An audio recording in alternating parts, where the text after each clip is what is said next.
I've worked on this tree much in the past, and I've taken end weight off, and this is why you see some healing here on the crack. I mean, you can't really undo the crack.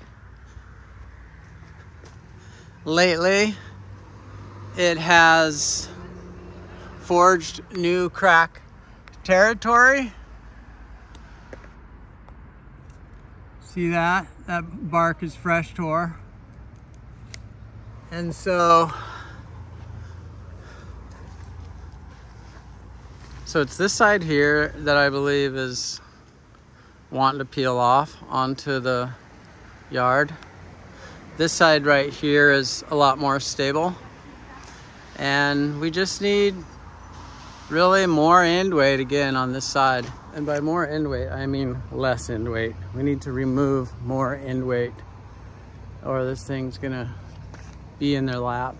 I'll give you some more details on this job a little later, but that's what we're doing today. Is we have to go a little harder than we really want to in order to keep the tree from pruning itself. So the first thing Damien and Maxwell have set up when they got here is to make this safer to go out on as a human being going out. I've not been able to get in here with the bucket truck, by the way. It's too narrow. We tried. And there's high tension power on that side. So this is a climber tree for us.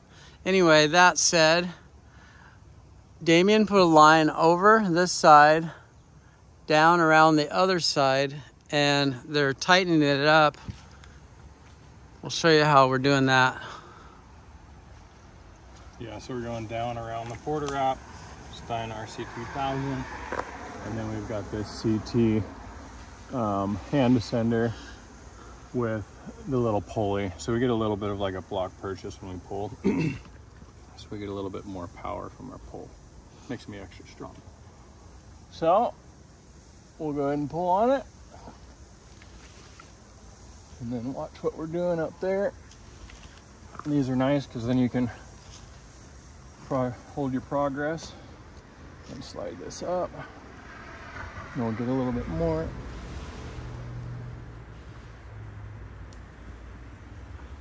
So what they're putting on it is definitely more than my weight. So.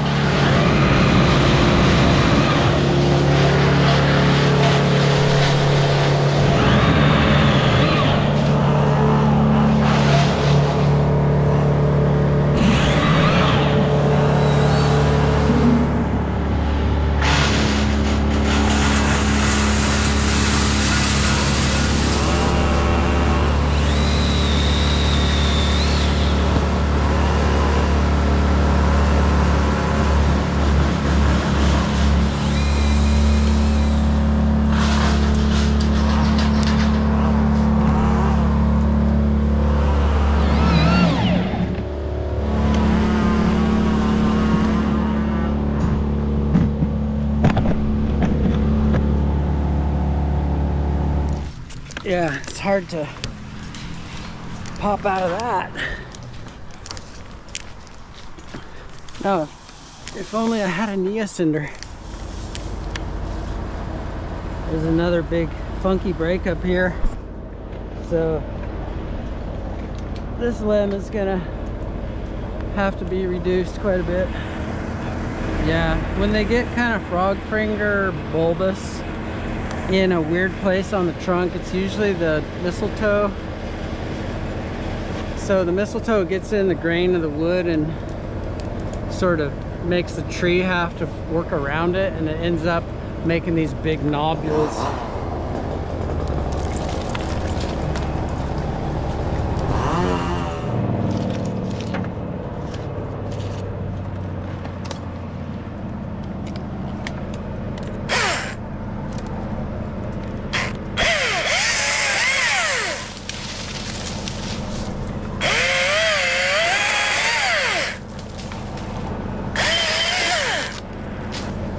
I'm basically gonna go everywhere on this side and cut things off.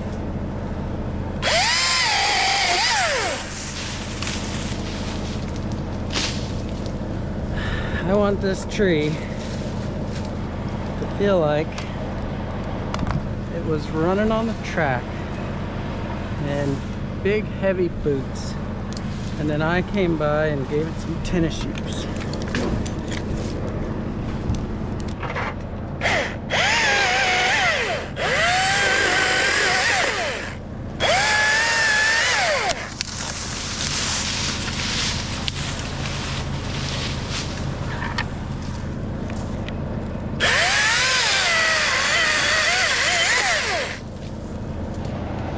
We got this whole side threatening to tip off, and then up here on this side we have big limbs that are also burdened and threatening.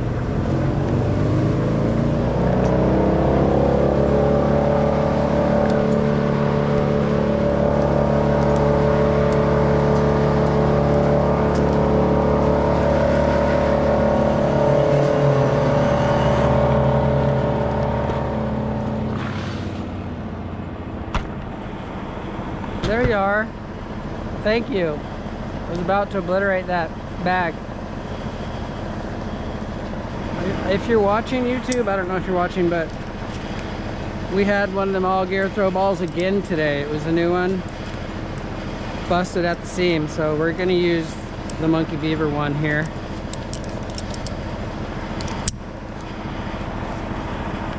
Probably don't want to blast through that bag. I would have. It would have been too tempting.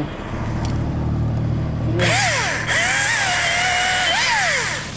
Ooh, I felt the limb rise up.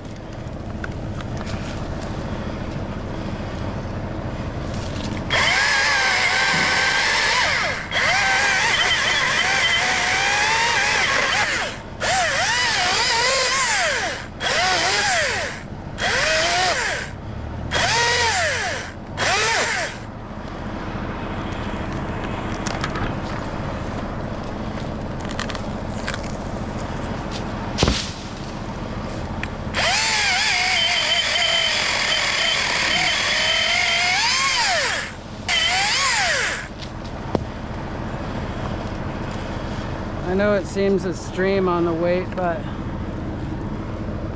if the tree prunes itself, it's going to be a lot worse.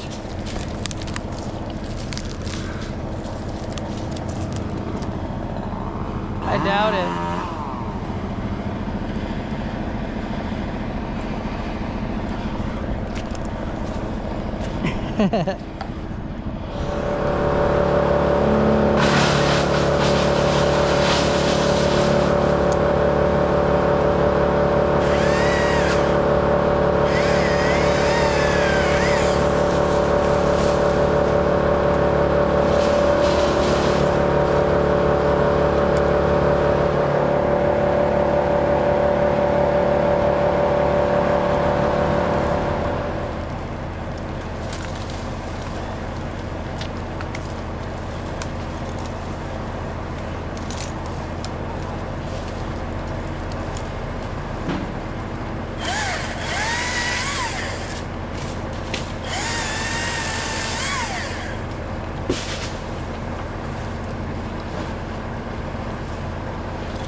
That was a lot of weight. Yeah. The whole thing sprung up. The way I see the holes, like your whole side of your tree was just moving like this. Go ahead, Joe. Yes, thank you. God bless you. All right, thanks. Goodbye. Imagine, like the whole thing. imagine collectively all over this thing. What's that doing for that crack down there? You know it's helping. Sleep good tonight.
I'm done after this one next cut.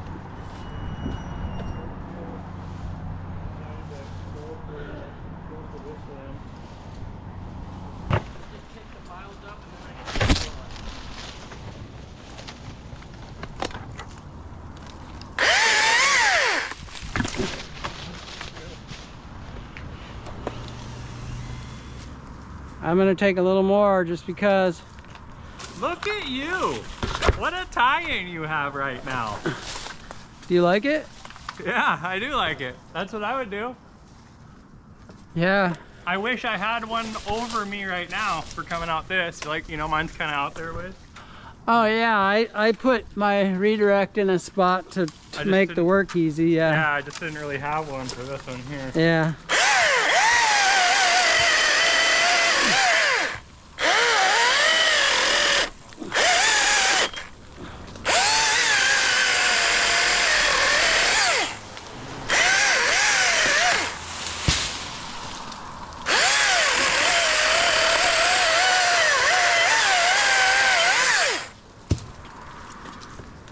Okay, well, Still has your legs down. I'll just go back.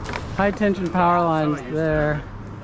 So if we go out to that stuff, then our rope will angle into that wire. So we're kind of reaching over to it with the Milwaukee pole pruner, of which you wouldn't think a little battery tool would be so rad, but the Milwaukee pole pruner is just stupidly rad.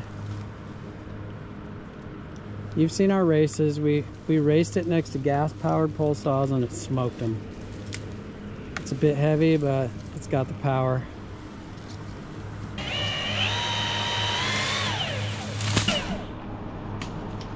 I thought you were going for the biggie. I was like, okay.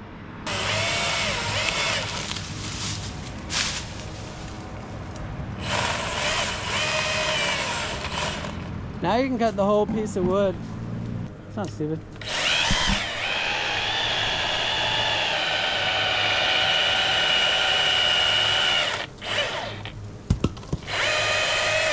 Bingo. I think the rest we'll get from the top of the chip truck over there, huh? Well, hold on. Let me try one thing. Oh, he's going for it. Rusty. Oh, you see it. Yeah, see you're it. seeing. I'm seeing magic. Yeah. That's what we get right there. Understand. Oh, nope, you're done cutting over there, huh? Yeah. Yeah, I'd say you guys are probably good to move the chipper around. So the backstory on this is we've worked on this tree for years, and the lady has actually got cancer really bad, and when they called, it was the neighbor and like a lawyer, and they were saying the tree's splitting and we want you to do this job after the lady dies, because we don't want her freaked out when she hears chainsaws and chippers. And then I was like, well, she likes us. And so they kind of woke her up from her meds and said we were coming, and she was like, oh good, yeah. So we're like, kind of weird. The last 2 days in a row have been working finishing a tree where the contractor died. That I don't know how he died, probably not on the tree, but and then this job we're working on a tree where the owner is dying and wanting to do one last big effort for her. And it's like a registered historic tree in town here. So that's the backstory. Just kind of interesting that we got to come in and help out this lady. It's kind of strange, huh? Your final wishes are about a tree. As much as I made for this, my final wishes wouldn't have nothing to do with a tree.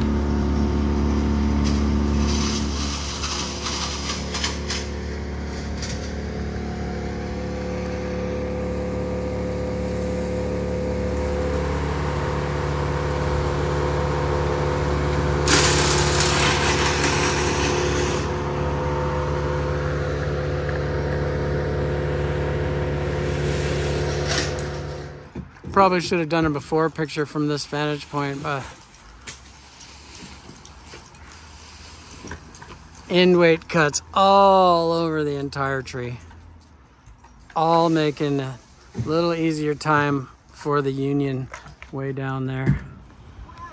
Some guys will take all thread and they'll brace all the way through. They'll drill through the whole tree and brace it in one or two places. Sometimes we cable. I've braced a few times, but on a big tree like this, I'm not one of those guys that believes in it, because I feel like if I can get the tree to support itself through pruning, if there's still enough places to cut back to reduce massive amounts of leverage weight, then I'll do that. And you can see where we've done it in the past after it had cracked and the seam closed up, and then it began to throw a bead over the compartmentalization bead and start to heal. The crack is smaller again today after our work too. So there'll be somebody that hates what we're doing, that thinks we should brace it, but not me.